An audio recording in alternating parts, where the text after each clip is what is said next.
Welcome to another season. So season two, which we're recording the same week that season one has just gone live, which is wild. So we're on season two already, and who better to join us than Tom Boston to talk through his career journey, to give hopefully some insights, actionable tips, and maybe even a little reassurance that the journey is yours to define. We're going to be chatting about his journey from cashier at a DIY store to brand growth manager. But before we jump into that, how are we, Tom?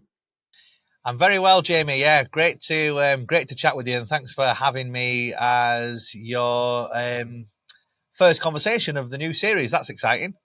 Yeah, do you know what? We've got already got 10 names set for season two, and I was like, right, who do I want a season two kickoff? Episode one, and it was yourself. So we've spoken before during my time at Selligence whilst you were at SalesLoft, and we kind of spoke. We did touch on some of this career background, but this is going to be 60 to 90 minutes of fully the whole career, the ups and the downs. We really should have called this revenue career snakes and ladders, not just ladder, because what we've realized is the career journeys are not linear, they're not logical in all cases, but we always start with your first ever job. So talk to me about your first ever job, and I mean your first ever job that might not have been legal, it might not have been paid. What was the first one?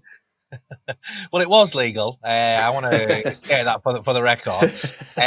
Yeah, so my first ever job was as a cashier, right, for a DIY store in Leeds. I was a fresh-faced 16, 17-year-old. How old are you when you're at sixth form? I was at sixth form at my high school, and I just needed a job, right? Like everyone in the common room seemed to have a job and have some money. I thought it'd be probably good if I had like one of those, so I could go to the pub, right? I mean, does anyone else get a job for any other reason? That was my kind of my mindset. I need to be able to hang out with everybody else. So yeah, someone in the common room said, "I work in a DIY store. Do you want me to get you a job?" I'm quite lazy, so I went, "Okay, yes." And I was there for quite a while, right? It was somewhere that was close to my house, easy to do, and I was there all throughout sixth form, and then even into university. So yeah, I was in a DIY store for a good stint of my early career. And for those listening in the UK, there are probably three colors that people attribute or sort of relate to DIY. So you've got orange, green, and blue. Which were you? I was blue. I was Blue. Wickes. So, That was the DIY store of choice. Again, I'm not a big DIYer. I'm still not really into DIY, but as you'll know about me, Jamie, I do have a keen interest in like acting, and whilst I was working in a DIY store, I was also studying drama, and I very much used that in that role, right? So I would basically act like I knew what I was talking about. So the builders would come in and they'd say to me, I'm 16 years old, I'm 17 years old. The builders would come in and say to me, when you're putting up a fence, and I'd sort of go, I'd just mimic them. Oh yeah, go on. They'd be like, what kind of cement should I use for the posts? And then I would just go, well, you could try, you could give this a try, and I would just kind of like pretend I knew, and then they would go, yeah, cheers, mate, no problem. So I spent a long time in that role, just kind of acting like I was one of the working class, salt of the earth, actual workers who would come in and who would, doing real work. I would pretend I was one of them, so that they would like respect me and not see me as who the hell is this guy, And to this day, do you know what the correct cement is? No way. No, I honestly, I learned very little. The answer for everything, and anyone who works in retail, is always you could give it a go. Give it. You could try. You could, and often if you answer confidently, and I've definitely taken this into sales. If you answer confidently, you sound like you know what you're talking about anyway, right? Now, I think this theme has come up quite a lot in previous conversations we've already had, but retail and the face-to-face sales in early years tends to help massively with sales career further down the line. I would certainly agree with that. It's hard making cold calls, and it's difficult facing rejection. But when you've got a customer who is right there, who's maybe upset, maybe some idiot has sold in the wrong cement the week before, you really do have to think on your toes, right? Yeah, do you know what? The local B&Q was getting the guys that you were giving advice to in Wickes. Following week, they were like, "You never guess what? I was in Wickes last week, and he fucking told me to use this cement." The guy didn't know. He was clearly making it up. He thought he was pretending to be one of us, but he really wasn't. Yeah. And how long? You said there was a good stint until sort of like your early 20s. How long are we talking? Far too long. We are talking 5-6 years. I was there throughout my time studying A levels, and then I found myself going to university to do a drama degree. And on the first day, they said, "You will not be able to hold down a job whilst at university. You are going to be here every day, weekends, late nights, rehearsing, writing." So I just quit. Right? I just listened to what they said and thought, "Oh, I probably need to quit that part-time job." So I quit my job, and then I was about 3 months into university, and I realised we're just hanging around here, right? We're spending a lot of time going to coffee shops and Nando's. There was no late evenings. Everyone just wanted to, same thing, go to the pub. We weren't there on a weekend, so I found myself going, I wonder if I should give them a ring.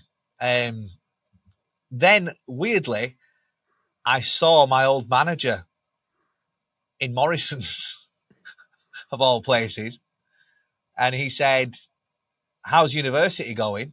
And I was like, "It's good. I've got a lot of free time on my hands." And it was him who said, "Do you want to come back? Do you want to come back to Wickes?" And I was like, again, so lost at this point, no idea about like what a career looks like. Or I just said, "Yeah, let's do that." So I got my part-time job back, and then I was there for 3 years. And then even as I left university, I was still there. So yeah, a good old time. At one point, they called me a lifer. They said, "Tom, you will be here for life," which terrified me to my core. Yeah, do you know, I work in, I live in South Wales, and South Wales is probably like some areas of the north, and it's very, very common to have lifers. I worked at the Royal Mint, so the company that mints coinage for the United Kingdom, and there was a museum on site, and there was a guy who had been there for 50 plus years. And that really, I was like, imagine coming to the same place for 52 years or something like that. Yeah. So when you were in university, you did drama.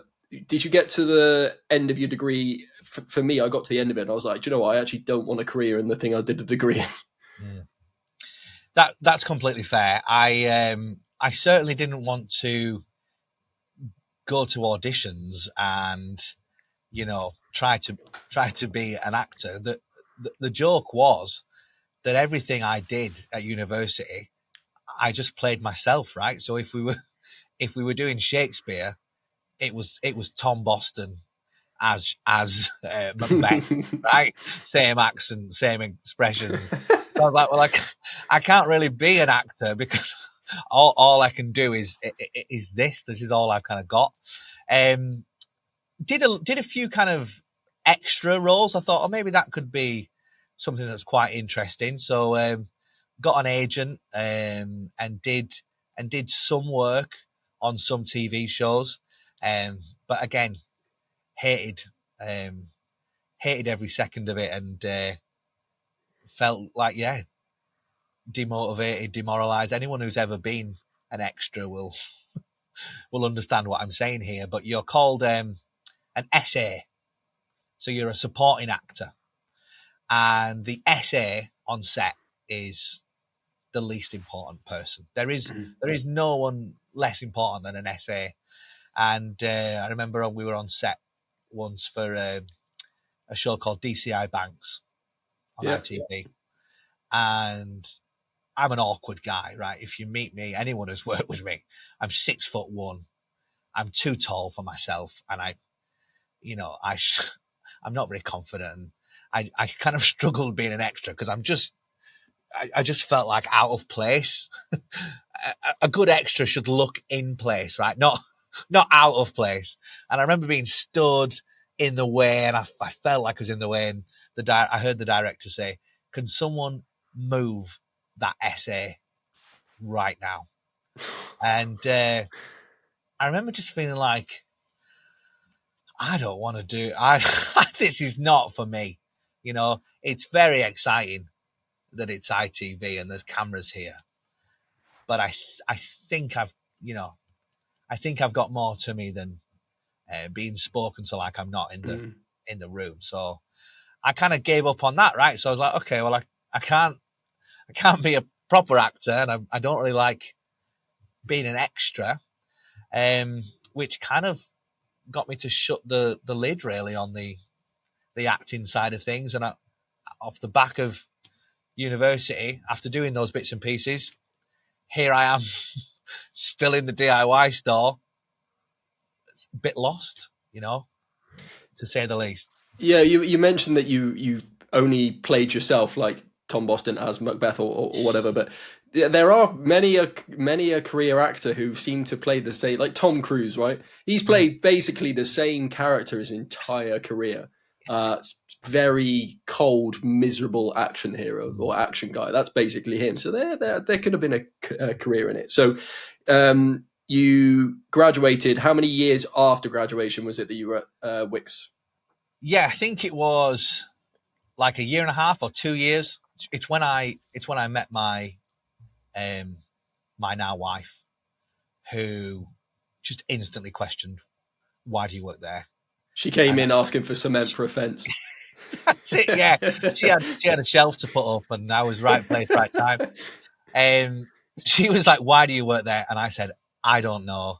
And then I pretty much, I think it was 6 months after meeting her, I'd handed in my notice, because she just kind of got me to reflect really on. Okay, so that's interesting because again we've spoken about this before, maybe a couple of years ago. But so it was your wife that was almost like the catalyst to what's next. Yeah, I mean, I wasn't just lost career-wise. I was pretty much lost in general, right? Just like 20, 25, 26 friends had got real jobs with partners.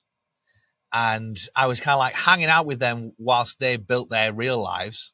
And I was just, mid-20s doing nothing. And it was kind of scary, really.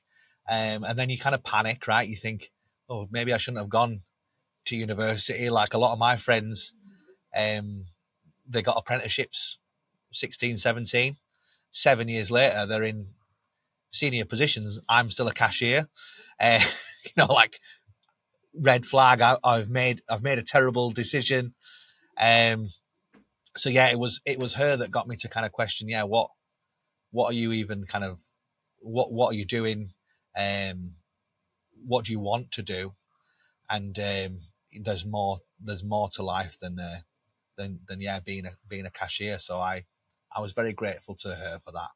Do you know what I think is quite nice is that the way in which you've described you felt at that point of being slightly lost, and that your people within your circle, your friends, even peers, seem to have had something figured out and they were progressing. I think that's how a lot of people in 22, 23, 24, 25, that sort of early to mid 20s kind of feel, because you either tend to go straight into something when you graduate. So 21, you go straight into a grad scheme or an apprenticeship, or a career that you've done your degree for, Mm. or you're kind of just thrown back out into the world of trying to figure it out. And there's no rule book of like guide. There's no IKEA manual of this is how you figure out what you want to do. So you're kind of just you're floating around. And I think it's quite interesting here you describe it like that, because I think you definitely go through phases of that through life. Like I'm 30 plus now, and career wise, great. But I do sometimes feel a bit lost in that I'm single and I've got all of my mates are pregnant with dogs and family. And I'm like,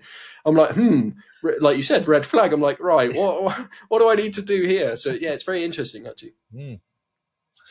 Yeah, it can be difficult, right? We spend our whole lives comparing ourselves to other people. We can't help it, especially people who are of like similar age. But the comfortable kind of reassuring thing is that there is no, like you talked about, there is no set path, and everything that I've done up until now has led me to this point. Hmm.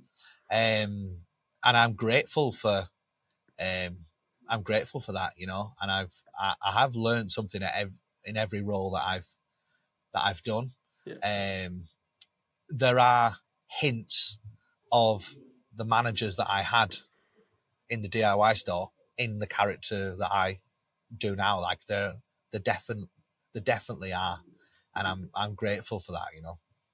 So speaking of those things that you've learned, is a nice segue into the next step then. So you were, after about 6 months of being your partner, you sort of made the decision to leave. So what how did you decide on your next step? If you hadn't yet figured out what you wanted to do, how did you decide on the next step? Yeah, so like I say, I was a couple of years out of university, and I was playing around with like podcasting with a friend. Now, bear in mind, this is like 2013,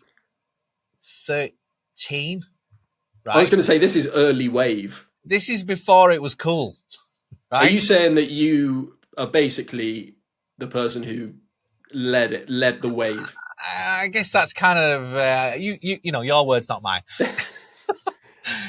So we were like messing around with this idea of doing some sort of podcast, and it was, you know, it was terrible. We were inspired by like, you know, your Ricky Gervais sort of podcaster. He was very much, you know, at the forefront of it, and we were like, oh, okay, maybe we could mess around in a coffee shop and do a bit of podcasting. So like, I really enjoyed recording those kind of shows, and I was like, I feel like there's something there. So I'd seen that there was a job at my local radio station in Leeds, to be on their sort of PR team. It was only part-time work, but I was like, you know what, as this a quote from The Office, it's better to be on the bottom rung of a ladder that you want to climb than halfway up one that you don't. I do love that quote. And That's then good. I've not heard that before, but that is yeah, very apt for this series as well. yeah, you can have that one. I think it was Tim said that one on the UK office, so I won't take credit for that one.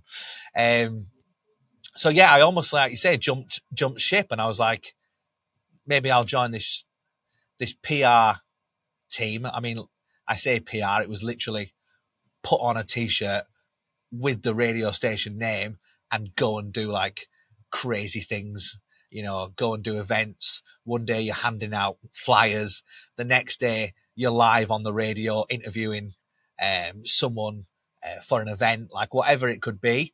But I was like, it'd be quite good to maybe be in that space, because I do have an interest in like in podcasting. So yeah, that was the job that I got in Leeds, and then it was my wife who got a grad scheme job in Newcastle. I'd never been to Newcastle.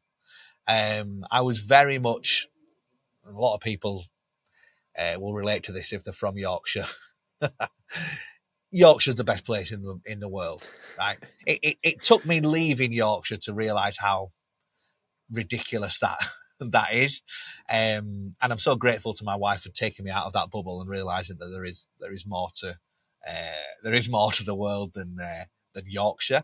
So yeah, she said, let's move to Newcastle. I've got this grad scheme, and there was a radio station in Newcastle that was twinned with the radio station in Leeds, and they just transferred me, and I was doing the same job up in the northeast. So it was a really exciting time, really, to be in a new city, with my partner in this new role, doing these kind of these ad hoc stints with their PR team, whilst getting to meet some of the presenters and sitting in on radio shows that were being recorded.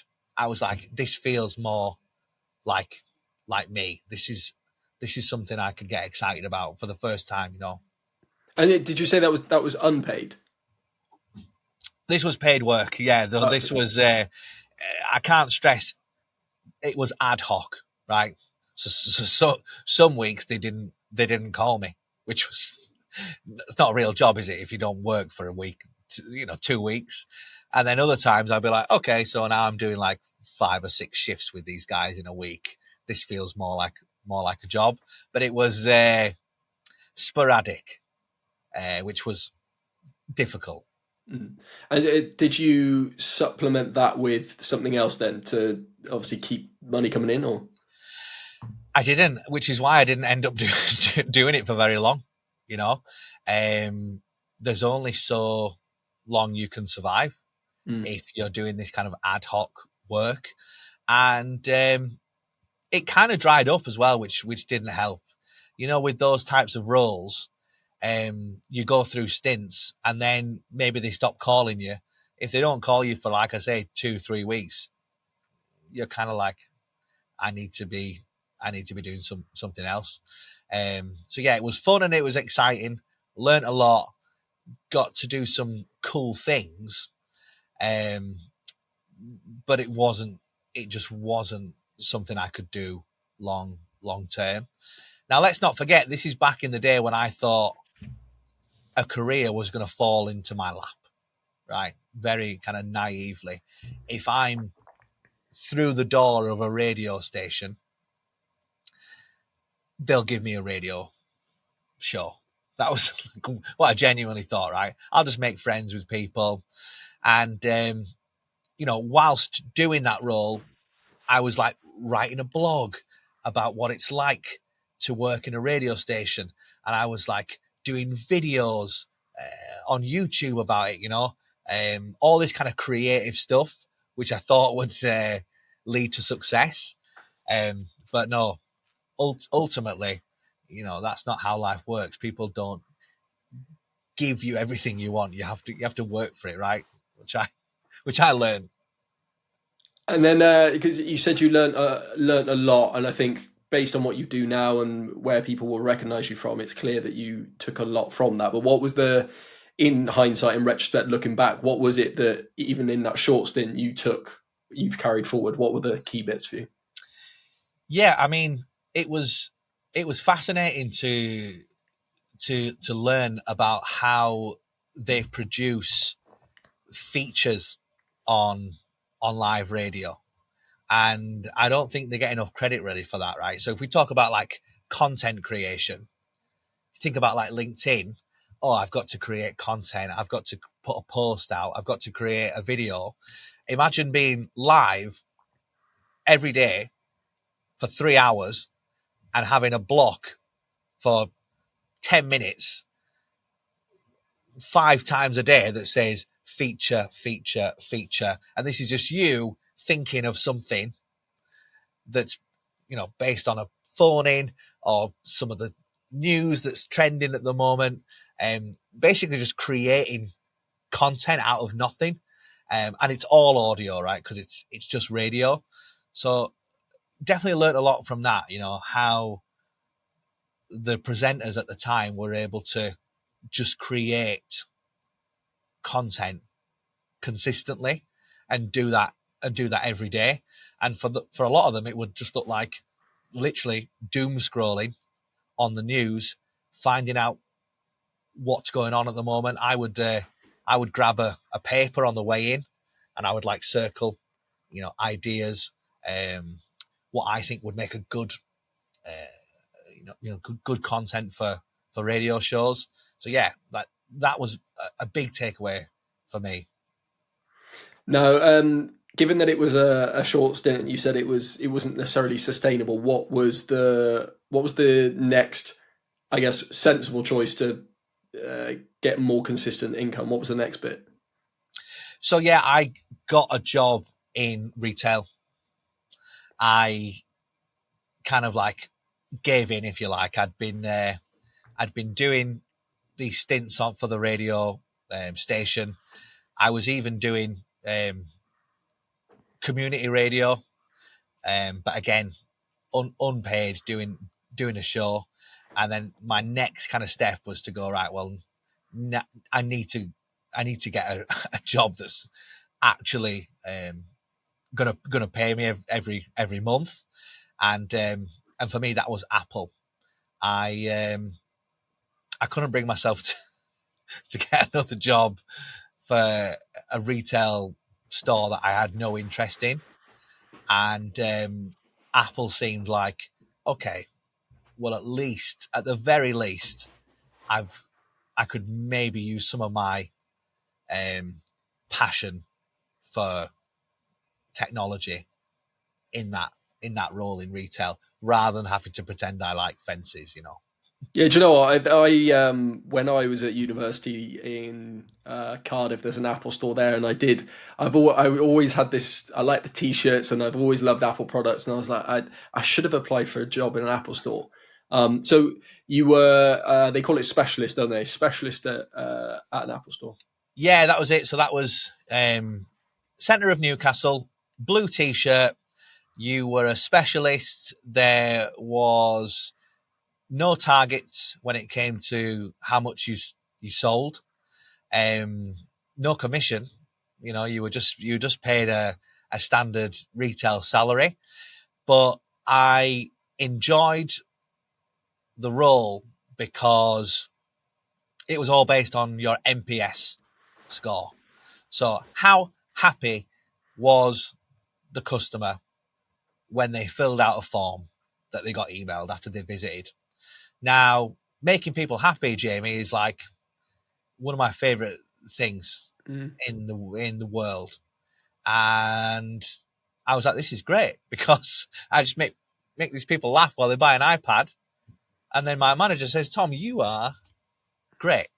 You are doing so well here. People love you. And I was like, well, I'm happy days, because that was a good thing for me, to be able to just ask people questions about their life, sort of, again, we're touching into like what I've learned for my B2B career, but discovery, right? Just like being curious, speaking to people about like what they are buying their products for. I loved all that. And yeah, I was also able to like do some things that I wasn't really expecting to do in a retail store. So they would get me to train, often OAPs, on how to use Apple products. So in Apple stores, I don't even know if they still do this now, you can sign up to, an iPad lesson.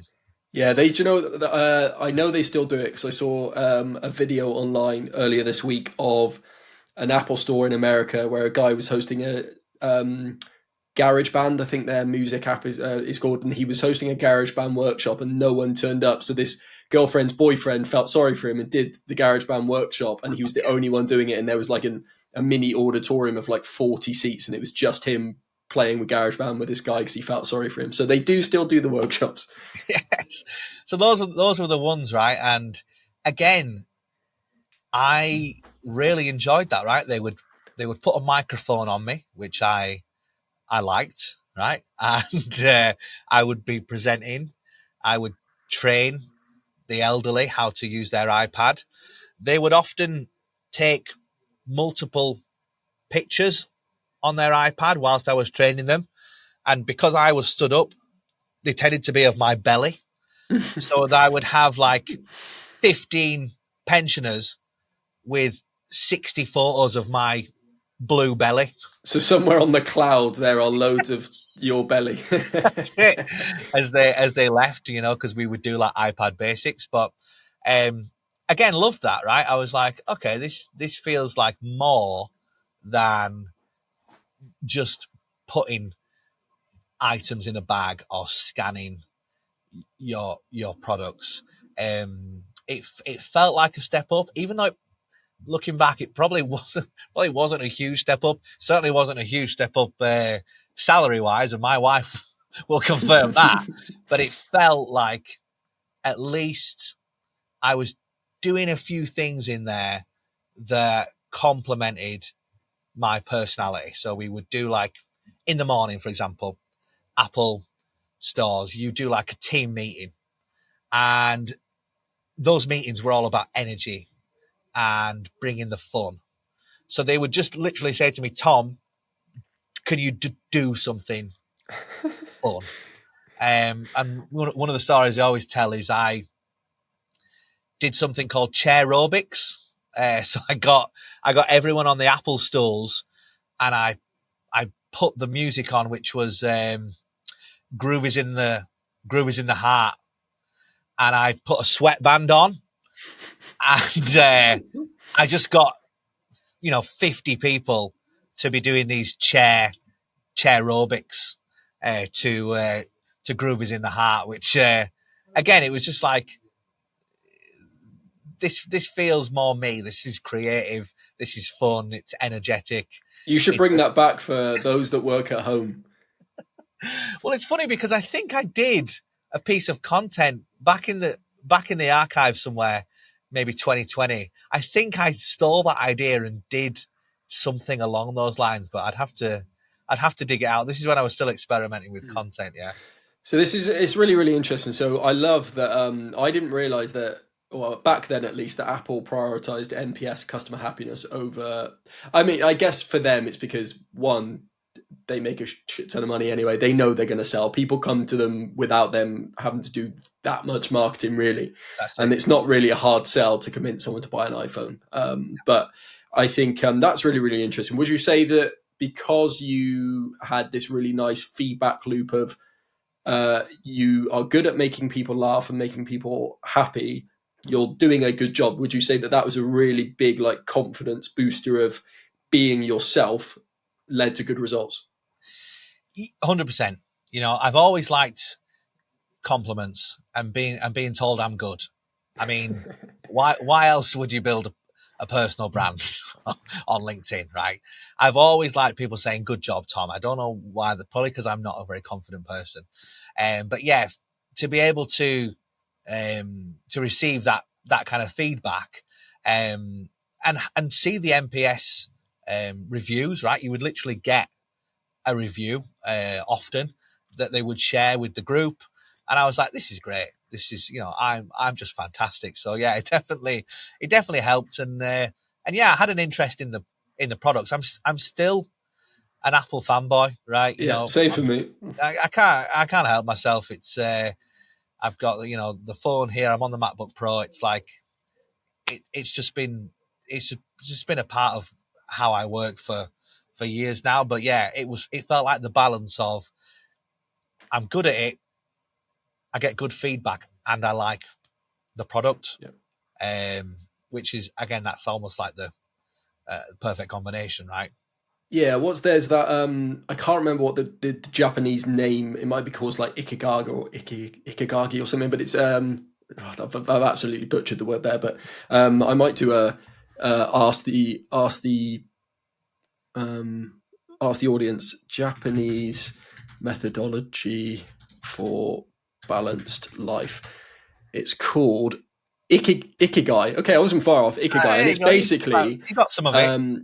It's the convergence of passion, vocation, mission, and profession. So do something you're passionate about, or if you do something you're passionate about, you have a core mission.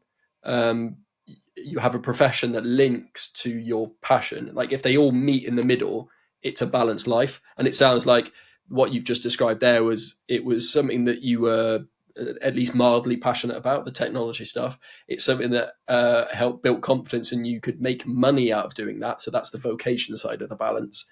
And it kind of gave you felt like you had a bit of purpose, which is Ikigai, a balanced life. How long did you do that for then? Yeah, I was there for a couple of years at Apple. Yeah, I did that for it was at least 18 months to 2 years. So it was a fair whack. And it sounds all really, really positive. So I'm assuming you left because, was it that you were ready for something bigger, or was there not progression available? They certainly didn't feel like there was an obvious next step when I was there, right? Do you want to be a manager, like a retail manager, dealing with rotors? And I thought, well, that doesn't sound fun. And then, yeah, we decided to get married, which was exciting, but so expensive, like ridiculously expensive. If you put the word wedding in front of anything, it becomes, you want a cake, you want a wedding cake. Okay, that's different, And we were pretty keen on getting married, but we just couldn't afford. We couldn't afford it. So I got my first job in B2B sales off the back of the Apple role, which was for a utility broker in Newcastle. And it was a lot more money, but it was a ice bucket of water over the face as to, having fun in the Apple store, to cold calling 100 businesses every day to try to get them to switch there. Yeah, and utilities, like cold calling's bad enough, but no one wants to call about the utilities. I don't think there's anything harder to sell. I'm cold calling you about gas and electricity.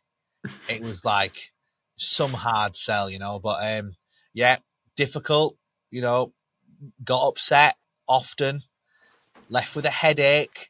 I used to kind of leave with a headache, and I was like, this is not... Something's not right there, is it? It's not right. I shouldn't be going home with a migraine.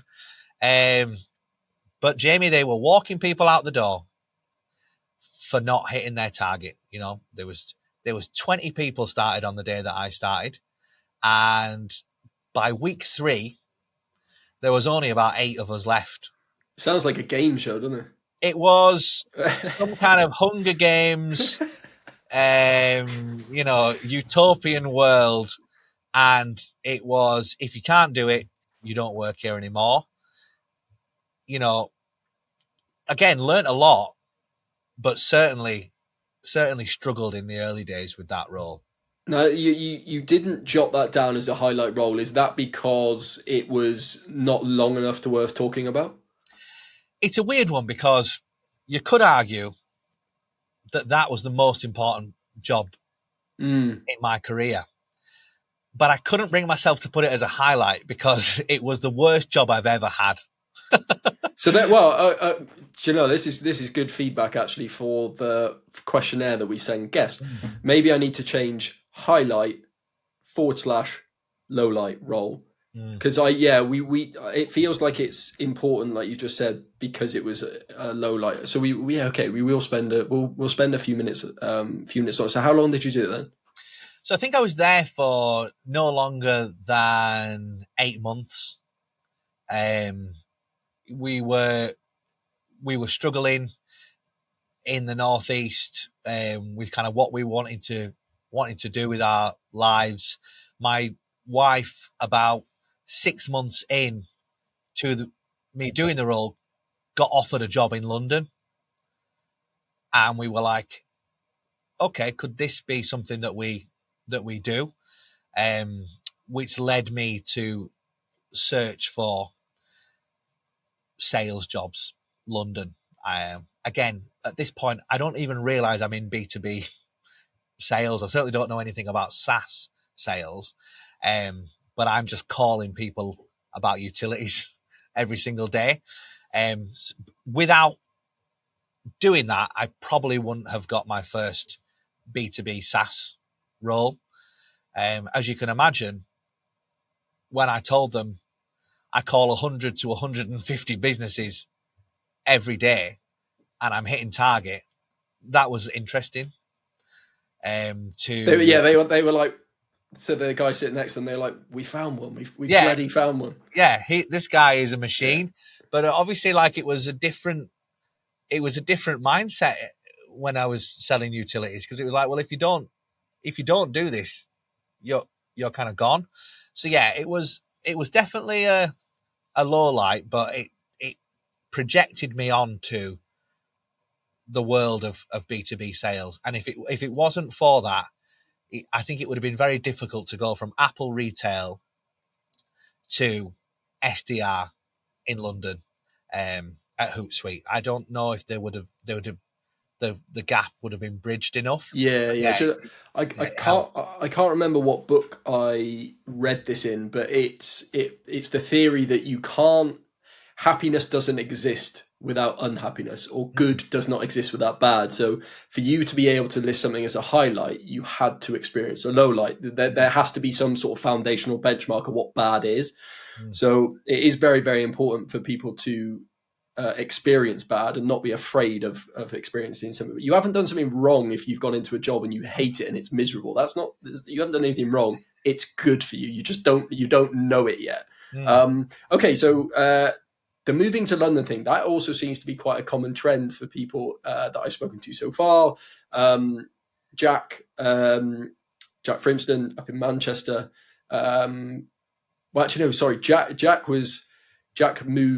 Jack was from London. It was Zach, I think, moved to London, musicians. So London seems to be this big magnet that pulls people in. So you joined Hootsuite. You've just touched on Hootsuite. So was it that you came across it and it was just the first job that you managed to land? Yeah, I look back and I can't believe how little research I did on the SaaS industry. And I think about now how people are so switched on, and we've got LinkedIn, and people like know they want to be an SDR a year before they even get the role, right? I literally typed into Google sales jobs London. Like, I'm working sales at the moment. Are there any sales jobs in London? And when I started as an SDR at Hootsuite, I literally had no idea what an SDR was, what an AE was, what a CSM was. I didn't have a clue about the industry, the space. So yeah, I think, again, I always give myself a pat on the back for getting that job, especially because I was just massively unprepared. They saw something in me which I was always grateful for, to give me that role. One of the stories that I tell is I'd seen that we were going to be doing a role play as part of the interview, and they gave me someone who I had to pretend that I would call. But to prepare for the interview, I just really called the person who was in that role. It was someone at Tesco. I got through to him and I had a conversation with him. So when I was in the interview, they were like, we're going to do the scenario here. And I said, to help you guys out, I spoke to Terry at Tesco's last week and he told me X, Y. And they're like, mouths dropped, because they were like, wait, you actually called the guy? And I was like, yeah, we had a great chat. And I look back and I think that really helped. You know, I knew I had to do something a little bit different to get that job because Yeah, that's one of those stories you come across online where the hiring manager goes, "I've never come across this before. How amazing was this candidate for doing this?" and I call it and I joke about it in my content now. I call it a wow moment. You know, we used to do it at Apple. What can I do to make people go, wow, that was great? And I knew I had that in the back pocket going into the interview because, yeah, I certainly wasn't the most clued up candidate for an SDR role, and I was self aware about that. So I had to have a plan.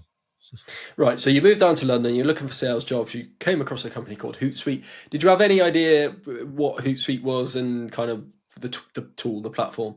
No, and we did 2 weeks of onboarding, and they said normally we fly people out to Vancouver, I think it was, and we do like 2 weeks.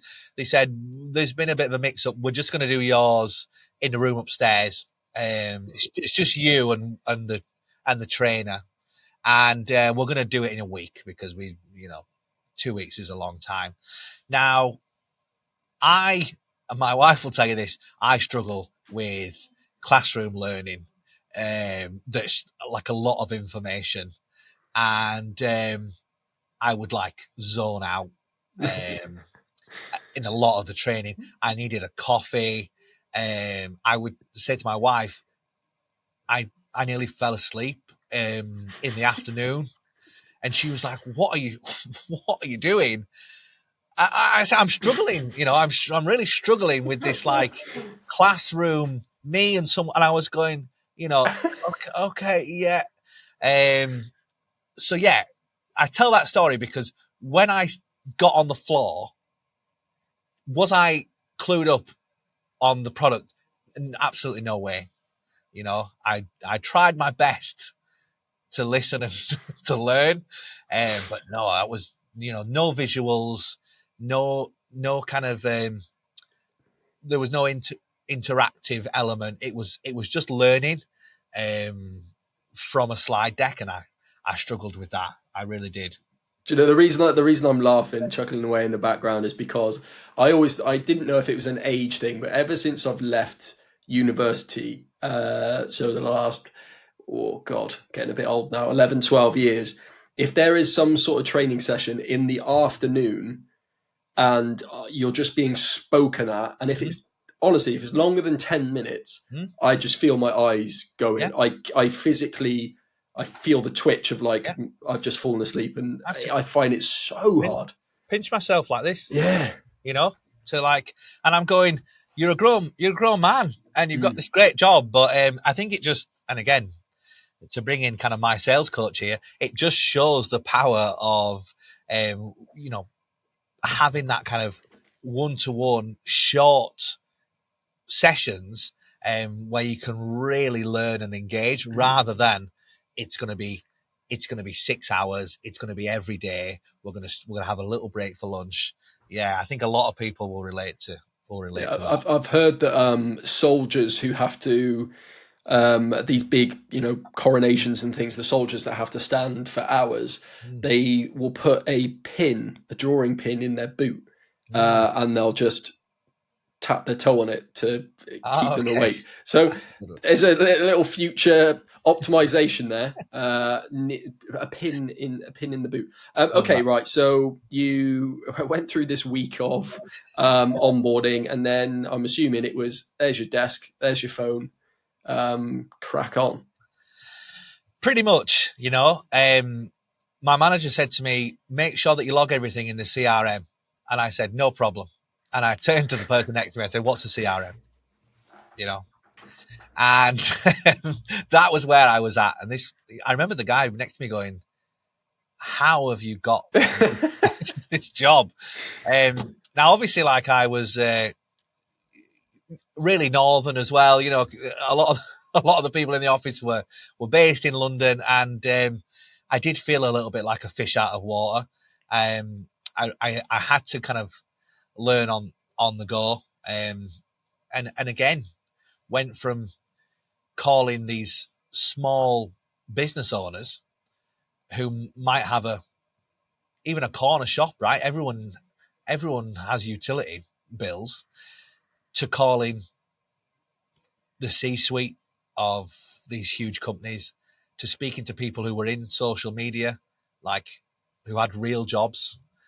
It was, it was a learning curve. That's what they say, don't they? And how long were you an SDR at Hootsuite? What was the time span? Yeah, so again, I think that was it under 2 years? I think it was a couple of years. So again, struggled to kind of progress even in that role. Talked about being a customer success manager at one point. We got pregnant and ended up moving back to the northeast in what can only be described as us yo-yoing up and down the country, which we seem to have done for the past few years. So again, that was a huge shift and a huge change for us, and that was one of the reasons for leaving. But 2 years is a pretty good stint as an SDR. Like if you pass the 6 to 9 months thing, it's kind of like, okay, you can be an SDR. So if you did it for nearly 2 years, then were you a successful SDR? Did you do well? Yeah, I mean, I hit target and was able to do the role and to do it well. Found my feet, learned my kind of style of what worked. Realized that people like to get something for free. Like that was the beginning of me understanding, okay, how can I add value? Like the V word that we all use now. At Hootsuite, we did these assessments, social media assessments, and I could give you one for free. I could speak to social media managers and say, do you want to know your demographics of your audience, what they're interested in? I'll give you an assessment. Jump on a call. Let's find out where they're from, what they care about. Like it was almost a no-brainer for social media managers. They were like, well, yeah, I'll take that call. Tell me what you know. So yeah, that helped me really. Once I clicked on that, I could add value to people and not just be like, I want to sell you a product. That really helped. And then yeah, I also had a bit of a mentor at Hootsuite who taught me about selling into the educational space and how universities really care about social media. Who would have thought, right? That's where teenagers live, right? So they want you to know about their universities. Realizing that there was this huge market for universities who wanted to be present on social. Again, that really helped me to have those conversations. So was I good? Yeah, I guess I found my groove, found what worked, found an industry to sell into, which is what any good seller does, I guess. Yeah. And you say you found out like what worked well for you, or like what traits or skills that you had that worked well. So what were those for you at that point? It was humor. It was calling out the elephant in the room, that you're getting a cold call from a stranger. It was learning from years of what had worked on the phones. I used to sit next to someone when I worked for Utility Wise, and she was amazing, right? She was like in her 40s, and she would just be cackling on these cold calls, like she was speaking to her best friend. And I was like, how is she doing this? So I listened to her calls. She was just making people laugh. She would just go, I'm going to make a call now, and I want to make the person on the other end of the call burst out laughing. Now, when you do that, Jamie, something amazing happens. You have an instant connection with someone, and they go, okay, tell me what you want to, tell me what you've called for. So for me, that was something I did at Hootsuite, right? I would just call people up and say things like, nobody likes a cold call. right? And I don't like making them. You don't like taking them. But let's see how we do, right? Like disarming people, leaning into humor, all those kind of traits that I still use now. I would bring into that role, and that's what helped me be successful. And the Yorkshire accent is the most trustworthy in the UK. So I know you've spoken about this before, but like using your accent to your advantage. Yeah, never kind of never liked my accent.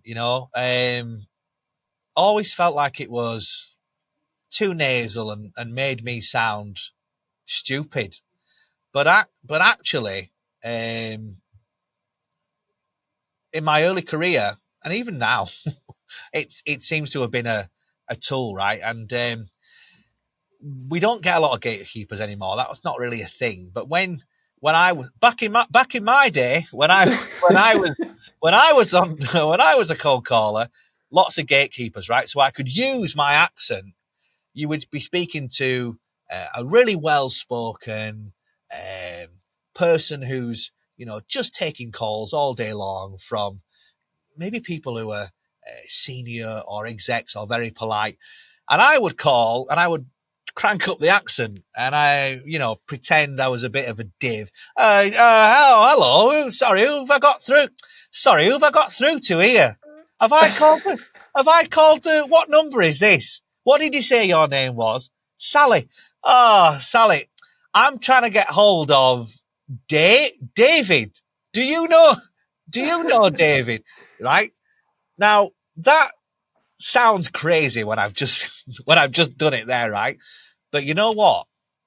I would get through to David. Yeah, because Sally was there, like, oh, he sounds. Who's this guy? He sounds lovely. I'm gonna help him out because he sounds like he needs help. He certainly doesn't sound like he's a couple of buildings away working for a corporation who's trying to hit his target. It sounds like the milkman who's got lost and ended up on the phone, and I would like use that to my advantage. How did that go down I'm assuming your managers listened into calls. So what did your managers say about it? Well, they would, I mean, if I was hitting target, right, they would be happy with that. So I used to call it daft lad. I'm going to call someone up. I'm going to be daft lad. And that would be the persona that I would play. But I think like any sales manager, right, if the seller's bringing in the results, they can do what they want. They can say what they want. And that's the thing I like about this whole space. There is no playbook. There is no set way. You can have someone on the phone who's playing it one way, someone on the phone next to them playing it the other. You have to play to your strengths and do what works for you. So yeah, they were very understanding and certainly inspired me to play it that way. Yeah. Okay, so 2 years at Hootsuite. You said you moved back up north, which was one of the main reasons why you changed role then. So how did you come across your next position? Yeah, so when we panicked, got pregnant and panicked, right? We're in London. We don't have family up here. Emergency red button, back up to Newcastle where we've got family. Again, I was just like, I need to find a job. At this point, I'm a bit more clued up. So I was like, it should probably be in the SaaS space. I don't want to just randomly get a sales job. I need to keep my toe in the water. So I found a SaaS company in Newcastle. They were called Orchard at the time. They've been taken over now. I think MRI, I think, if I remember correctly. But they were selling software into the housing sector. So they were calling like councils, and again, not something for me to get excited about, but the fact it was SaaS was enough for me to take a job there. The office was on the River Tyne. There was a view of the bridge. I thought I could probably get lunch in the quayside. Sold. Ticks all the boxes. Yeah, exactly. Yeah. I just thought, I knew I wouldn't be there for a long time. I knew we'd go back to London. So it was like, how do I keep a role that's in SaaS? So when I apply for my next role, I'm not just a random person who's fallen out of the SaaS space. So hang on, you went back up north, Yeah. and then back to London again. Yes. So how long? So you went back I up know. north just simply just to have kids? Kind of. We had Arthur. You in didn't want them Newcastle. born in the south. That was it. We wanted to have a Geordie. And like you say, we got 8 months in and we were like, we probably would have been okay if we'd have stayed in London. We might have panicked. And actually being a parent is something that, you know, first time parents, you think, how could I possibly do this without support? When you have a baby, you think, okay, actually, this something happens, right, where you get into a rhythm and you get into a flow. So we realized we'd made a mistake. We were like, we shouldn't have left, you know, London. That was a mistake. The opportunities are better down there. The salaries are better down there. I'll tell you that. So we moved back down to London again. They say moving's one of the most stressful things, right? Blame me now. You've done a bit. I don't know what we were thinking, you know. And when we moved down in 2019 for my SDR role at SalesLoft, I said, that is it now. No way. 8 months later, COVID hit, and we moved back to the northeast. Oh my God. So ridiculous. Blimey. Okay, so you mentioned SalesLoft there. I think for those watching, listening, that's probably where most people will first have come across you in terms of your content, because that's kind of where it all started, right? The content side of things. So I take it was a similar methodology of sales jobs in London, SaaS, and you came across SalesLoft. 100%. I mean, at this point, I know I need an SDR role. I'm a bit more clued up about researching organizations. So I'd found, again, the timing was perfect, right? I found a SaaS company who were launching in EMEA, a brand new London office, and they were hiring 10 people. 2 of them were SDRs. So it was almost like right time. I knew the company were a good company. I'd done some research on them. So I knew I needed to land that role. I was like, this is the one for me to get. Headed down to London in a suit and tie with the shoes that I got married in. So I only wore them twice, once to get married and once for this interview. Turned up, I met Ollie Sharp, who was wearing a hoodie and jeans. The first thing he said to me was, you can imagine how uncomfortable I look, right? I talked about being an extra. He said, do you always dress like that? I burst out laughing and said, no, I only worn these shoes twice. I've just dressed up. Like the kind of facade went like that. But I was so grateful that happened, because I just instantly relaxed and I was able to go, okay, I think this hiring manager might be on my wavelength. I've never burst out laughing 10 seconds into meeting an interviewer before. I've never felt more comfortable. For those who don't know Ollie Sharp, he was at LinkedIn previously, and I was like, oh, I need to be super professional. This guy worked at LinkedIn. Like, again, self-confidence. I'm just a moron from the north.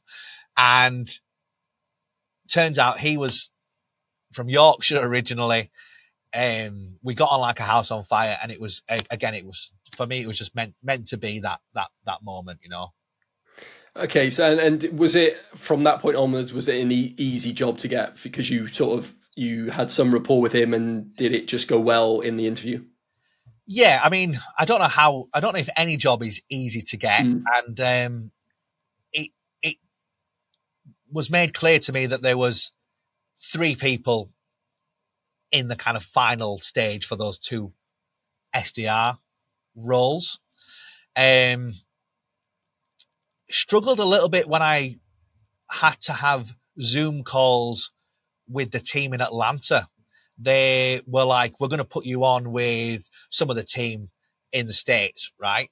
I'd never really even spoken to many American people, and I was on a call with a guy who was spinning an American football. He was a jock, right? And he was kind of leaned back in his chair. And I was like, oh, hello, I'm from England. And I remember being like, I might have lost this interview because I'm talking gibberish. What am I doing? Do the team like me? Did they just get off that Zoom call and be like, who the hell was that guy? So that was a moment where I thought, is this gonna gel? So I don't know if it was easy to get, but it felt like the job I was meant to get, if you like. And as I said, I think this is going to be a good, interesting conversation, because this is where your content journey, at least in SaaS, started. So, Yeah. First, give us the rundown of the first few weeks and months then, because it wasn't long. I mean, I know this already, but it wasn't long before you started thinking about making content, was it? Yeah. So I'm in a room of 10 people. We've all been hired, and I've been given the kind of role of my life, right? And I knew, based on everyone in the room, that I was probably the least qualified. I'd also say, Jamie, that everyone seemed to know all companies in London. So someone will bring up a company, right? We're talking to Chair, Chair Inc. And everyone will be like, oh yeah, Chair Inc. Their CEO is Mark, Mark Smith.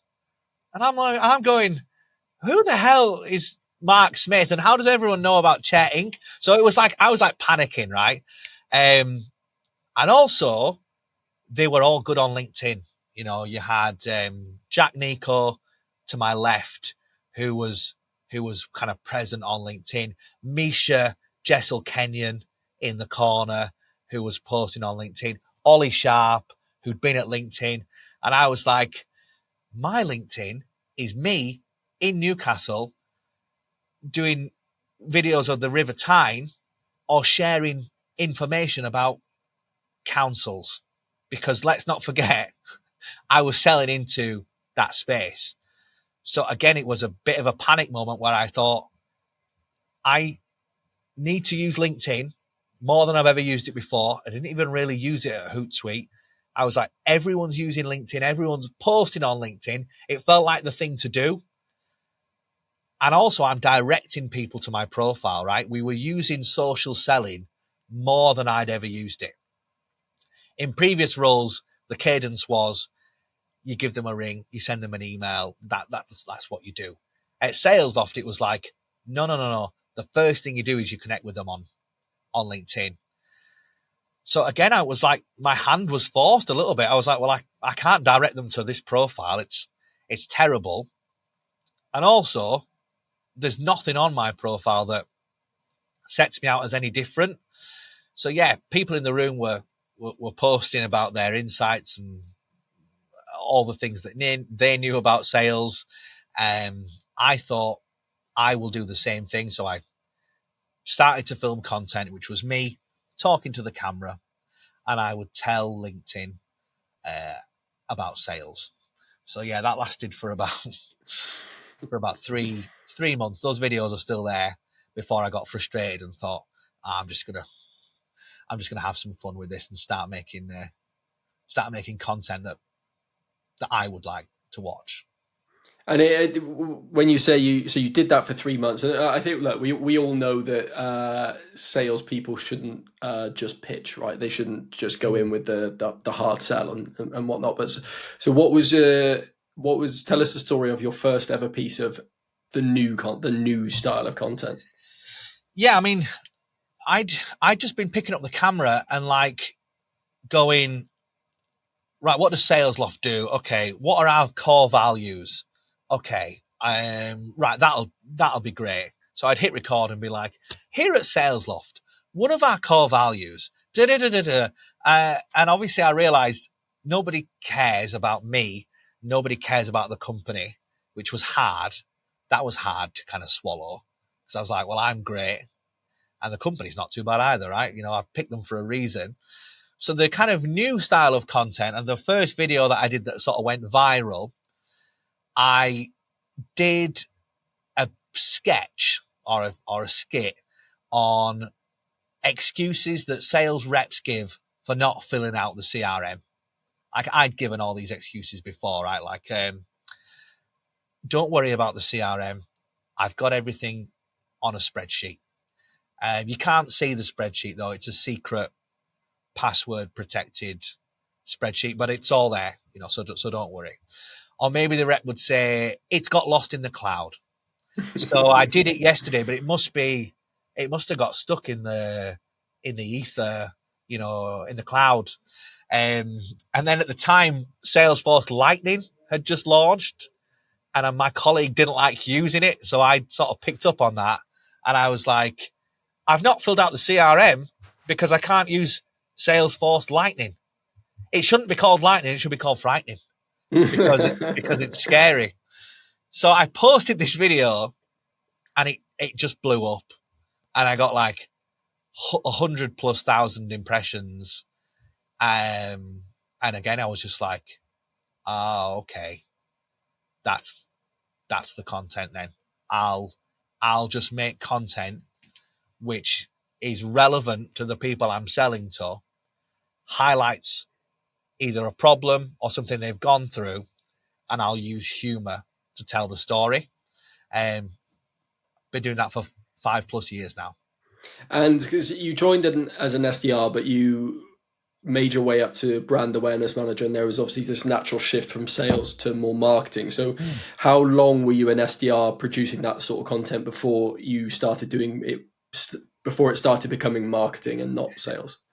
Yeah, well, I was really getting into the content, right? And I'd started to build a brand.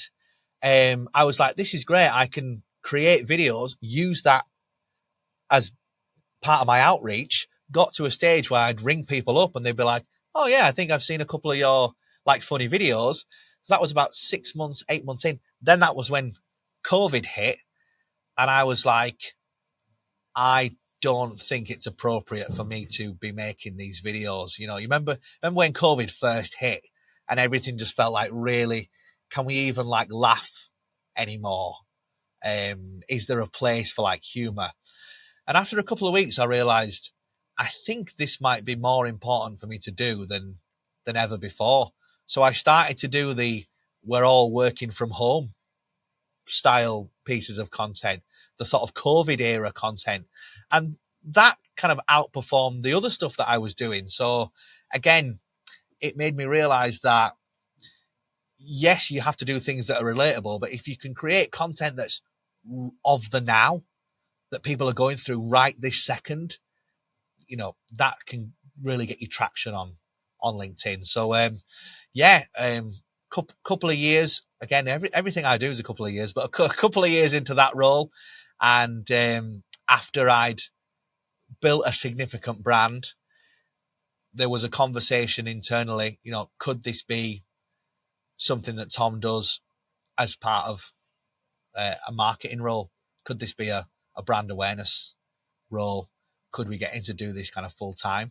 And I was very lucky that that became my full time role. Helped massively by the fact that everyone that I spoke to in the organization said, Tom, you are mentioned at every stage of every deal that we do at SalesLoft. So like, when you get that feedback, it's like, how could you not go into a brand awareness role? Because people are doing your job for you by saying, I see this guy everywhere. I've got in touch because I've seen the content. Oh, I love what he does. Like, those kind of conversations helped me to get my promotion. Okay then, so this was your first sort of foray into marketing, having pretty much been in sales roles your entire career, sales roles of sorts then. So that must have been a bit of a not having a number attached and not having to make a certain number of dials and fill the pipeline with deals and do deal management and stuff. So was that a bit of a shift for you? Yeah, I mean, every seller or every SDR, should I say, dreams of the day, the magical day when there is no pipeline. There is no, you have to do X, Y, Z. These are your targets. This is what you need to hit. And I thought that, yeah, joining marketing would be the end of all that. And then all that happens is you realize we just have different kind of targets, right? And we have different goals. And you need to be as consistent as you were in sales, just in like different areas. It certainly was a shock and a shift, though. Openly, and I said this to the team, everything I'd learned about marketing was self-taught, and I certainly wasn't an expert, so I had to learn a lot from the team. Still find myself in marketing now, but openly don't really have a marketing background. I'm a sales guy at heart. You transferred into this marketing role, and then it was around 5 years you were at SalesLoft. So you did the marketing, the brand awareness manager for 3 years. That's right. Let's talk about that 3 years then. So they were like, right, we can see the value in what you're doing. We're going to move you into this dedicated role. So 40 hours a week now, you were content, like brand awareness, but you were creating content. Yeah, so I was hosting the podcast for SalesLoft. I was creating content and then training the internal team as well. So I led a group of about 30 at SalesLoft who wanted to kind of build their brands. But content was very much at the heart of that role, yeah. So you kind of went back to that Apple specialist workshop style stuff as well internally. Yeah, it's funny because, there was almost like some Slumdog Millionaire moment where I realized that everything I'd tried to do in the past came together. I tried to do radio, which didn't work, and I found myself doing a podcast. I tried to do a YouTube channel, recording myself doing content, which again, nobody liked because it was just me in London filming myself. Like, who cares? And also, I'd done this kind of coaching training at Apple, and then suddenly I was doing all those three things in one role, and really enjoying it. So yeah, it was kind of strange, really. It was a bit of a pinch me moment where I was like, was this like meant to be? Was all this experience kind of leading me to this role? And I think it was. I really do. Yeah, because you said earlier in the conversation that you didn't really know what you wanted to do, and you felt like other people had discovered what they wanted to do and they were progressing. So was it that moment where you were like, I think I might have found, I think that things have fallen into place and this is what I should be doing? 100%. My whole career, basically, from Wickes right up until Orchard, everything in between, everyone had always said to me, "Oh, you're wasted here. You're wasted here," and they thought it was a compliment, but it was not. It was quite hard to hear because you kind of think, "Am I wasting my talents?" Right? I knew that I had the ability to make people laugh. Like, humor has always come easy to me from an early stage, even at school. It wasn't something I had to work on. It was just like, okay, well, this is a funny thing to say now. This is a funny thing to do. It just kind of came naturally. So yeah, to be told your whole life, "Oh, you're wasted here," that was tough. And it was the first time in my career where people had stopped saying that. People started saying, "It feels like you're in your lane, Tom." And I was like, what a great thing to hear from someone, Yeah, I think it must have felt a bit of a, I don't know. Did you have like a baseline anxiety of still not having figured it out, and then once the penny had dropped, you were kind of like, I can just be myself and like relax, basically. Yeah, I mean that's all you want in life, right? To be able to be yourself and to enjoy what you do. And there is nothing worse than kind of feeling like not only am I not really being myself, I'm just kind of like doing a role where I'm ticking the boxes, but I'm also not enjoying it, and I might feel like I've got more to give. Like, is there a worse feeling than thinking, oh, I've got more to give than this, you know? Sweeping up cigarette butts in the Wickes car park in a high-vis jacket. I think I've got more to give than this, you know. It's a tough feeling, but it is also a motivator. Yeah, 100%. And I think that back to that ikigai thing, that's the mission thing of having some sort of purpose rather than you sitting in the car park going, there's got to be more to life than what I'm doing right now. So I couple of questions on that 3-year period then, like the brand awareness manager. I guess the first one would be, give me a couple of your favorite videos that you've done that either did really, really well or you just loved doing. What were they?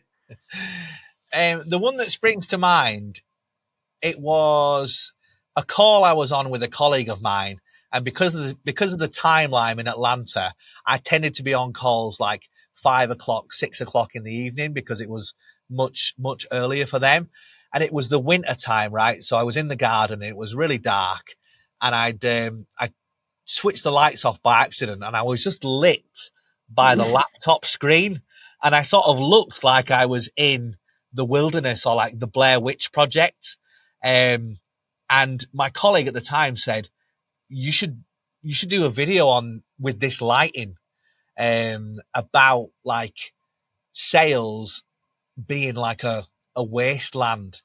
So that evening I recorded a video filmed by the light of my laptop, added some tundra sound effects like I was in the North Pole, and I wore a huge coat and delivered every line shouting.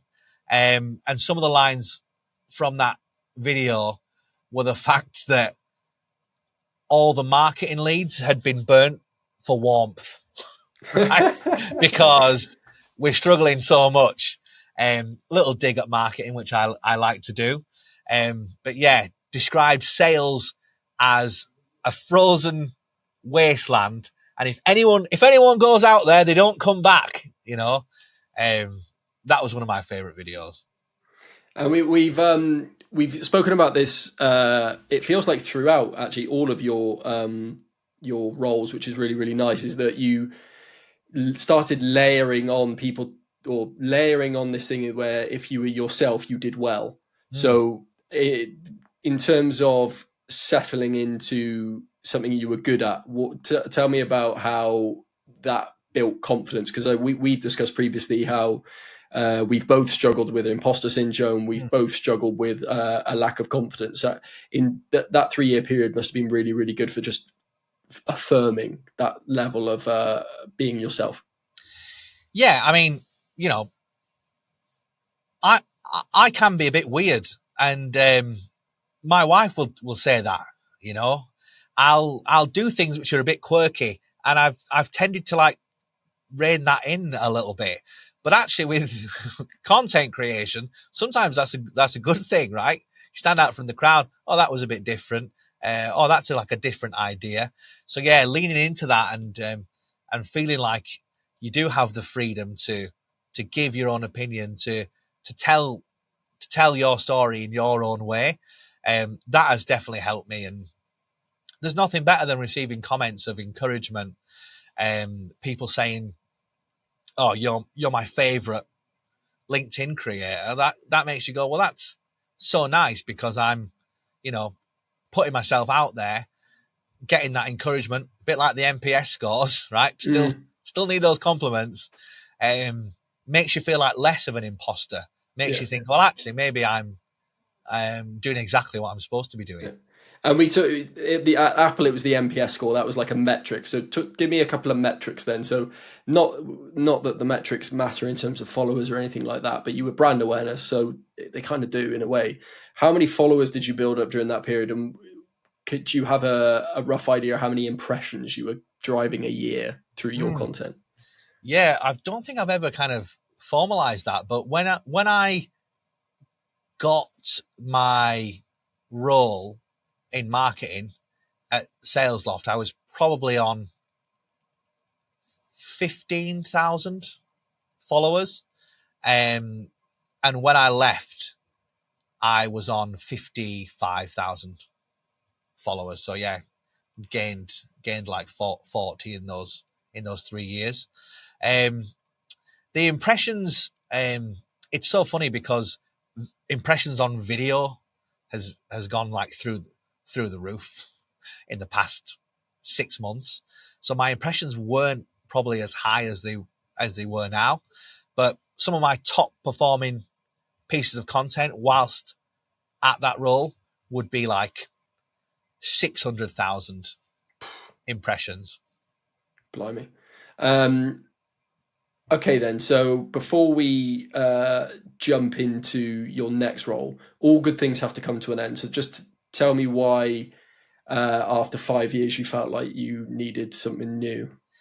Yeah, I mean, I think you've kind of answered it there, right? 5 years in, making content about the same platform, talking about similar ideas, and it just felt like time for a change. Working remote in the garden in Gateshead, not being around the team, being so far away from London, rarely going down because of responsibilities with my family. So not really seeing the team out in Atlanta. Lots of changes in the company in terms of like direction and tone of voice. These were some of the decisions that made me go, I think it's time for a change, which brought me to my sales coach, right? Just over the river in Newcastle, in an office with real people to get me out of the garden every now and then, and to talk about one of my passions, which has always been a passion, coaching. And do you know what? For someone who seemed to move between the North and London every 8 months, 5 years is quite a long time. Yes, yeah, we definitely settled. COVID forced our hand, and we bought a house, and it was like, no, this is where we live. This is where we live now. And we stopped messing around, basically. Yeah. Okay, so any of those watching will have just noticed a sudden change in outfit for the both of us. We weren't happy with our style, so we thought we'd get in the pros, and this is what we're going for part two, which is probably only going to be about 20% of the recording. But Tom's in a different room. He's got a blue shirt on. I've got a different hoodie on. Still the same great content. Just bear with us. Welcome back. Well, I say welcome back, but this is the same episode, just 3 weeks later to record the second part. When you get to a certain level, you need a costume change.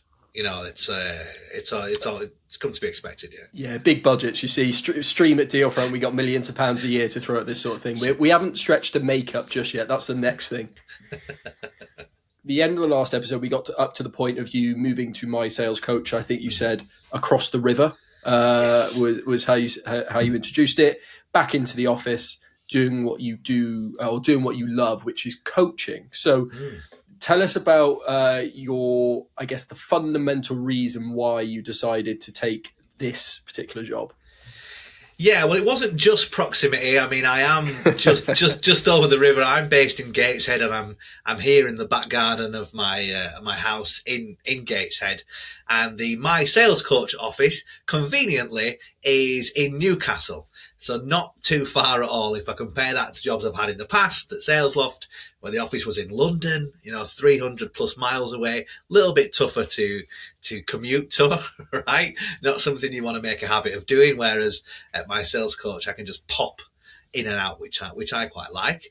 But ultimately, you know, it was me seeing an opportunity for a role where I could, you know, not only create content, which is like a really big part of my role, but actively coach people who were kind of where I was a few years ago, right? You don't have a brand on LinkedIn. You're not using kind of social selling. You kind of know it's a good idea, but you don't really know where to start. I've been working as a coach with my sales coach as a kind of part-time basis for 8 months before I joined.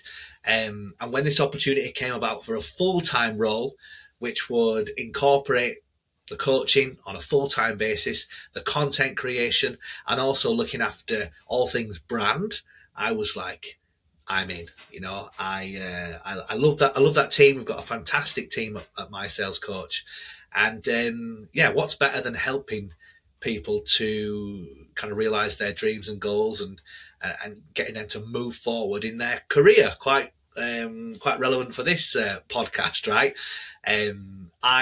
I really have a passion for that, and I've really enjoyed not only building my personal brand, the brand of the business, but then also coaching sellers and sales leaders around the world too. And what sort of coaching do my sales coach offer? I mean, is it broad spectrum, anything and everything to do with sales? Yeah, well, I've focused on the coaching that I deliver, which is social selling. But one of the kind of unique things about my sales coach is we have over 80 coaches, and everyone has a individual expertise. So I'm doing a bit of a plug here now, but when you it's interesting. It's interesting. When you become a customer, you get matched, right?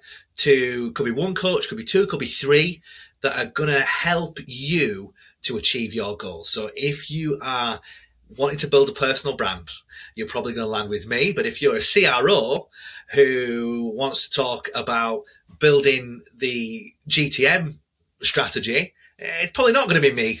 Funnily enough, it might be one of some of our other coaches who've sat in seat as a CRO for maybe 10, 15 years, right? So it's kind of leaning on the expertise of people who've done what you've done, who've been where you are, but are kind of where you want to be.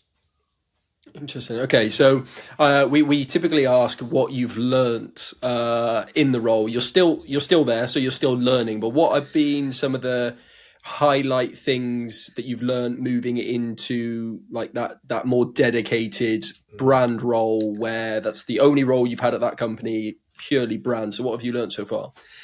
Oh, well, I could probably really delve into this one. I'll start with the challenges because they're normally the fun ones, right?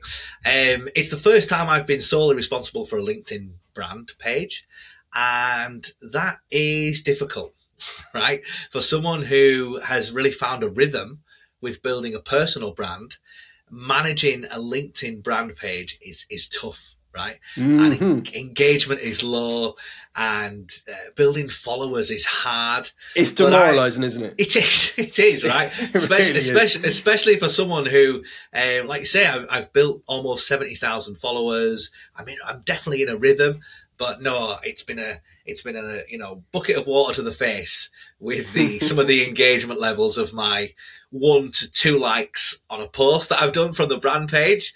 But also I've really embraced that, right? And I've kind of gone, okay, well, how can we give this brand page a voice? I managed to double the follower count since joining, but still really getting my teeth into what does a good LinkedIn brand page look like. So that's definitely been a big learning. Also, my sales coach, right, is a lot smaller than SalesLoft. So going from a team which was huge, right? I think over nearly 800. I think when I left, maybe more, 100 in the London office. We have 20 at my sales coach. Most of them are kind of remote. So super small team, which comes with its own challenges, right? When you're a startup, you do a lot of things internally. I'll give you an example. We had a conversation recently about a new website, and I was giving all these really kind of grand ideas about the site, and everyone was loving it, and I was kind of giving all of my ideas, and then it kind of slowly dawned on me that these weren't ideas that we were going to give to someone else. We were doing the website internally, right? It was kind of our responsibility, and a lot of the ideas that I came up with in the meeting, I ended up becoming personally responsible for, which was a kind of bit new for me, right? Because I was a bit used to that kind of larger organization mindset, a bit more kind of maybe enterprise organizations where we'll just outsource that, or we'll just allocate. Yeah, here's $300K for a website. This is it, right? We're big time. I mean, that's cheap. That's nothing. But you know what I mean. It was one of those things where I'd kind of gone, okay, wow, this is going to be a lot of kind of in the trenches. Kind of, they say, don't they, building the plane as we fly it. But I've loved that, and actually seeing the website went live a couple of months ago, seeing that go live sounds silly. I'm going to sound silly. I got goosebumps when the website went live. I don't think I'd have got goosebumps when the website went live if we'd have outsourced it, Yeah. So you feel less of a cog in the machine and more as a founding member, sort of like that. Yeah. No, I get it. I get makes it. You feel that, yeah. Okay, here's a couple of questions then. So one question on the LinkedIn side of things: what would be your single biggest learning in terms of building that engagement on a company page? Because my team sort of, I say look after social. We don't have a dedicated person looking after social, but we're always thinking about ways that we can improve engagement and try and scale things, improve things. So what have you noticed is the biggest win? I don't know. Yeah, biggest win so far on the company page. Yeah, well, I've certainly learned that similar to a personal page, right? Content thrives with the comment section. So, you can get as many likes on a post in as you'd like, right? You could get a couple of 100 likes on a post and it not really reach a wide audience. If you get a couple of 100 comments on a post, different story, right? Absolute game changer. A post with 200 comments will probably get 5 times the impressions of a post with 200 likes. So that kind of mindset of, look, how do we create content which is audience focused, audience centric, and prompts conversation and opinion? I think a lot of people do this with personal brands, but also company pages, think that they are the solution, especially brand pages, right? We are the solution. Let me tell you about the solution. Let me give you the answers. Well, that's not going to boost any comments, right? You're not going to prompt comments from someone just telling you they know everything. But what might prompt comments and engagement is asking questions and asking people their opinions, and not on the solution, on the problem. So that would be a big takeaway for me. Creating content which sparks conversation about the problem you solve will drive more engagement than a post about an update of your product or service. Well, great tip. I'm now sitting here thinking, right, how can we rewrite all of our posts so they're question based? Okay, and then the second question was the website. What was you said you had all of these sort of big ideas like blue sky thinking or whatever. What out of the box? What were some of those ideas? Just Jesus. Yeah, well, our website, and I will say this with truth and honesty, it was crap. Okay, it looked like a kind of a school website. It was all white and it had a bit of text on there. What we wanted to do was bring the website to life. So one of the things we've done, if you go on our homepage, mysalescoach.com, you'll see Rich, our one of our I'm trying to think of his job title. He's don't worry, Rich. He still loves you. Just doesn't know your job title.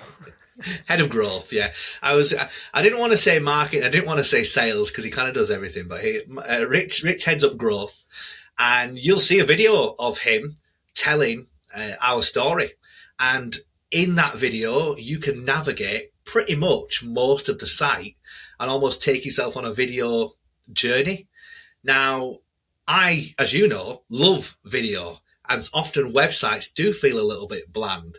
But one of the things I'm really proud about is that, we've got customer videos, success stories on there, but we've also got the team just walking you through like how we work and kind of what that looks like. And I believe kind of video storytelling, and I know that you're a big believer in this as well, will do a lot better than just some text and some pictures. So yeah, that's one of my favorite elements.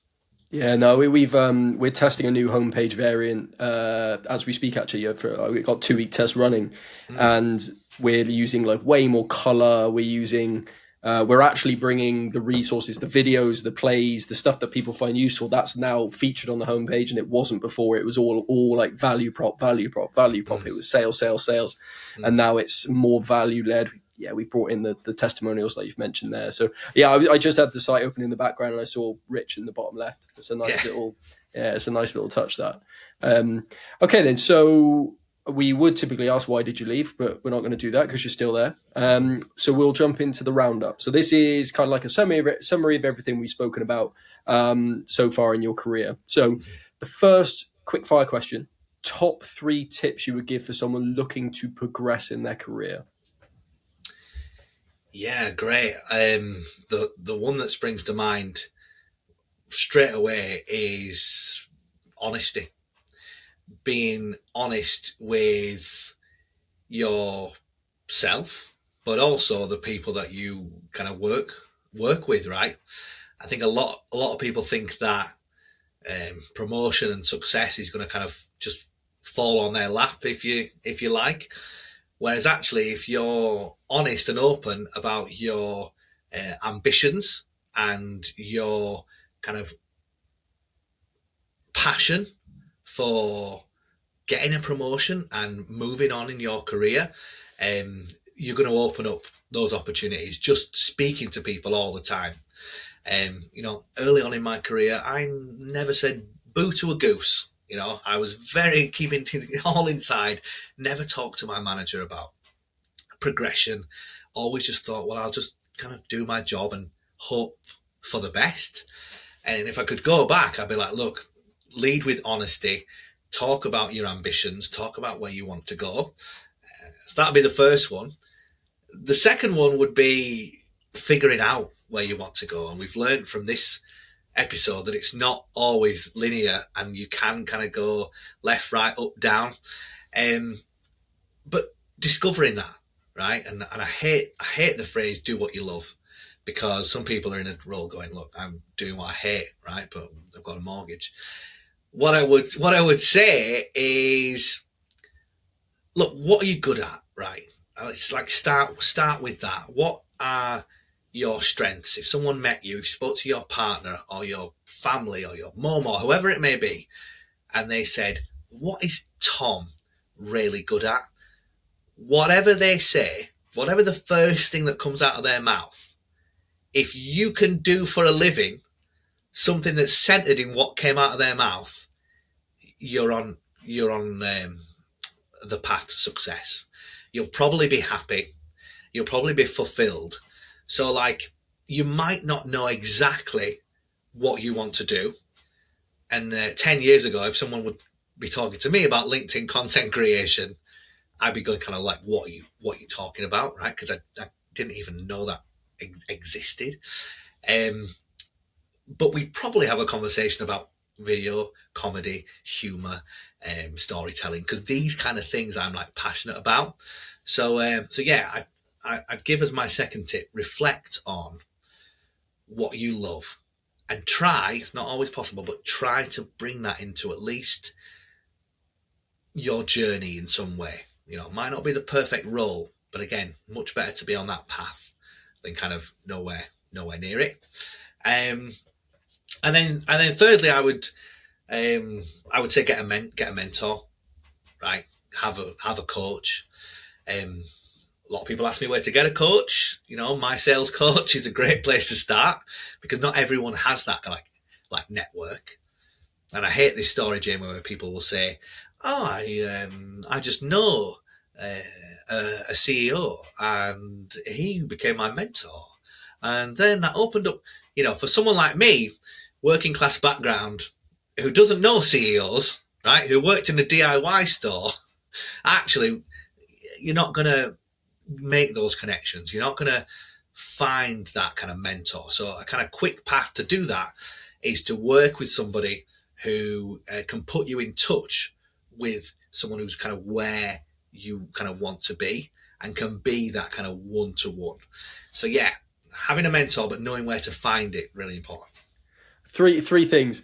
I've got a really good image in my head of people not in the UK, perhaps even in the southern parts of the UK, not understanding what boo to a goose means. That's brilliant. So that's, first of all, that's brilliant. Number two, I think it reminded me when you were talking about making sure that you've got something that you love. It reminded me of the Japanese ikigai, which is the balance or the purpose of life. And it's a perfect balanced life in terms of this Japanese methodology of ikigai is what you love, what you're good at, what the world needs, and what you can be paid for. And it's like finding the balance of all of those that would give you like a really, really good career, basically. And then your last one, the mentorship. Yeah, it kind of made me think of like basically every prime minister's been from Eton, and it's just like, yeah. Unless you're born into it and you go to Eton, how would you possibly have the connections that you get through Eton, right? The schooling might not be. I do believe like private schooling, I don't think it's necessarily way better than public schooling, but the connections that you are that are available to you in those schools, I think that's the added value. And unfortunately, not all of us are born into Eton families and have mates of mates, and with hundreds of millions and that sort of thing. So, like you said, leverage things like My Sales Coach, or leverage connections you have on LinkedIn, and ask for the intros and things like that. So that's some great advice. I think LinkedIn is a huge one, right? And you go onto LinkedIn right now and you see these people, even someone looking at my profile, right? Or look at his followers, look at his connections, other influencers commenting on his posts. Like, I let myself into that party, right? I didn't know anybody, and nobody knew me, but being consistent on the platform has allowed me to create those connections. And I'd like to say, Jamie, that I'm quite well known now in our space, right? And that's been something that I've built up over the years, and it's something that anyone can do. It might seem like, okay, well, actually, no, I can't do that. Yes, you can. There is a seat for you at the party. Go and take it. Go and grab it. Don't let somebody else take an opportunity that you didn't because they had a bit more confidence. And what was the quote I saw the other day? There are people who are way underqualified doing jobs right now that you would dream of doing because they had the confidence to not be scared to fail. And I was like, that is amazing. That is amazing.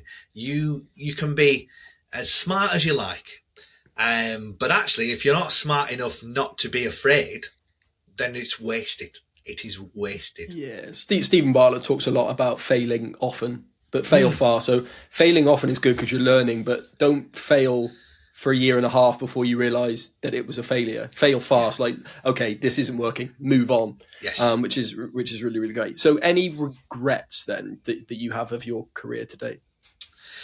Yes, plenty. I was dragged. You're the first person to say that. Really? It's most people go, no, I don't have regrets in life. Yeah. I know, I regret everything. I was brought into B2B sales kicking and screaming, right? My wife, and she'll tell you this, pretty much had to force me in to the door of that first role, right? I was happy working in retail and being told by everyone in the Apple store that, Tom, you are so funny and I've really enjoyed buying this iPhone. Thank you very much. I've had a great day, right? I was pushed into, well, actually, Tom, there's a potential for more, and weddings are expensive, but also, what are you going to do with your life?